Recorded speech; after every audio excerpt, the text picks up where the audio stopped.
రామాయ రామభద్రాయ రామచంద్రాయ వేదసే రఘునాథాయ నాథాయ సీతాయ పతయే నమః.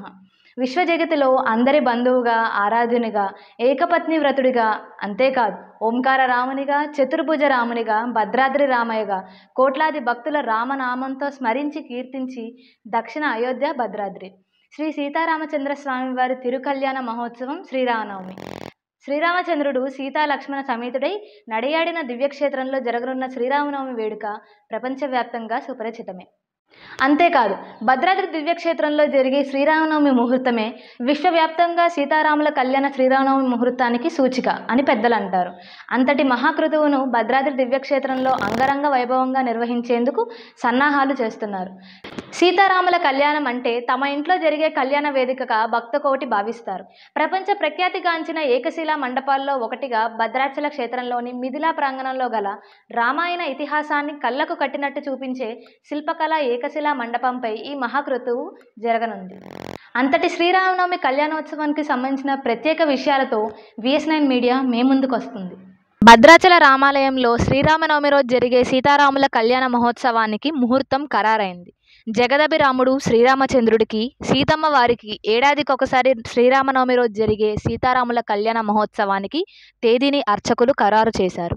ఏప్రిల్ 9 నుంచి 23 వరకు వసంత పక్ష ప్రయుక్త శ్రీరామనవమి తిరుకల్యాణ బ్రహ్మోత్సవాలు జరగనున్నాయి. ఉత్సవాల్లో భాగంగా హోలీ పౌర్ణమి రోజున భద్రాద్రి రామయ్య ఆలయ ప్రాంగణంలో శ్రీరామనవమి కళ్యాణ తలంబ్రాలు కలిపే వేడుక జరగనుంది. ముందుగా రోలు రోకలికి ప్రత్యేక పూజలు నిర్వహించి పసుపు కొట్టే కార్యక్రమం చేస్తారు. అనంతరం కళ్యాణ తలంబ్రాలు కలిపే వేడుకను వైభవంగా జరుపుతారు. ఈ రోజు జరిగే తంతుని రామయ్య పెళ్లికొడుకైనట్టుగా భావిస్తారు. ఏప్రిల్ 16వ సాయంత్రం ఎదుర్కోలు మహోత్సవం మరియు 17న ఉదయం 10:30 నుంచి 12:30 వరకు సీతారాముల కళ్యాణ మహోత్సవం జరగనుంది. ఏప్రిల్ 18న శ్రీరాముని మహాపట్టాభిషేక వేడుకలు జరగనున్నాయి. మరిన్న విషయాలు ఆలయ స్థానాచార్యులు స్థలశాయి గారి మాటల్లో విందాం.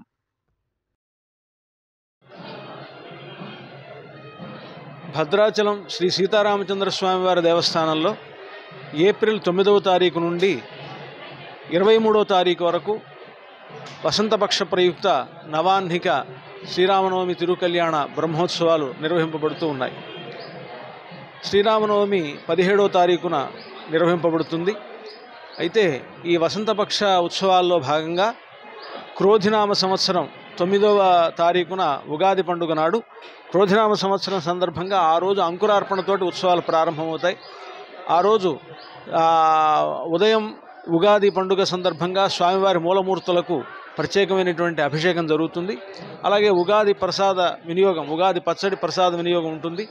ఆ తర్వాత సాయంకాలం ఈ పంచాంగ శ్రవణం, దానికంటే ముందే మృత్సంగ్రహణ కోసమని స్వామివారు ఆ రోజు సార్వభౌమ కల్పవృక్ష వాహనం మీద తాతగుడి సెంటర్కి వెళ్ళి ఆ కల్పవృక్ష వాహనం ద్వారా అక్కడ స్వామివారు కొలువు తీరినటువంటి సందర్భంలో అక్కడ మృత్సంగ్రహణం జరుపుకున్న తర్వాత ఆలయంలోకి వచ్చి ఇక్కడ అంకురార్పణ కార్యక్రమం నిర్వహింపబడుతుంది.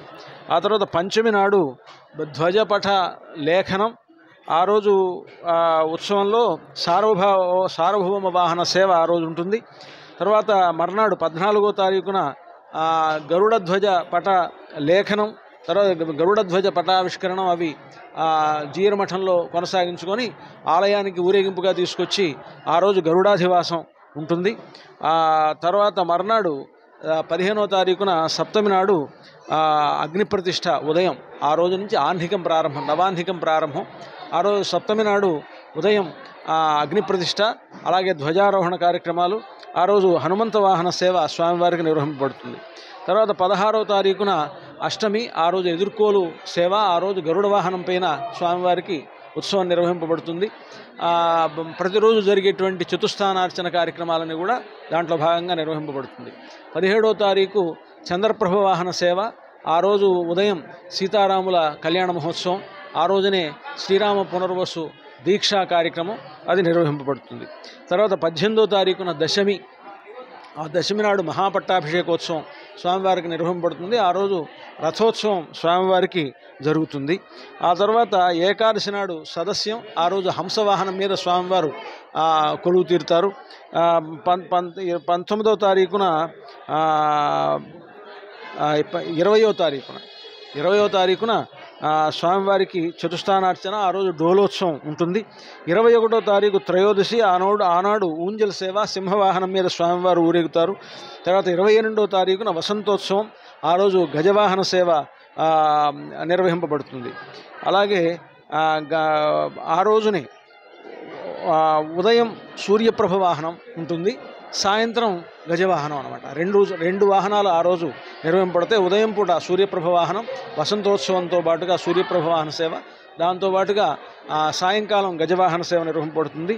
23వ తారీఖున ఆ రోజు పూర్ణిమ, ఆ రోజు ఆనాడు స్వామివారికి ఉదయం చక్రతీర్థ కార్యక్రమం, ఆ తర్వాత పూర్ణాహుతి, సాయంత్రం శేషవాహన సేవ, తర్వాత ద్వాదశ ప్రదక్షిణలు, ద్వాదశారాధనలు, శ్రీ పుష్పయాగంతో ఈ బ్రహ్మోత్సవాలు ముగింపబడతాయి. జై శ్రీరామ్. మరిన్ని తాజా వార్తల కోసం చూస్తూనే ఉండండి VS9 మీడియా. మీ హరిణి.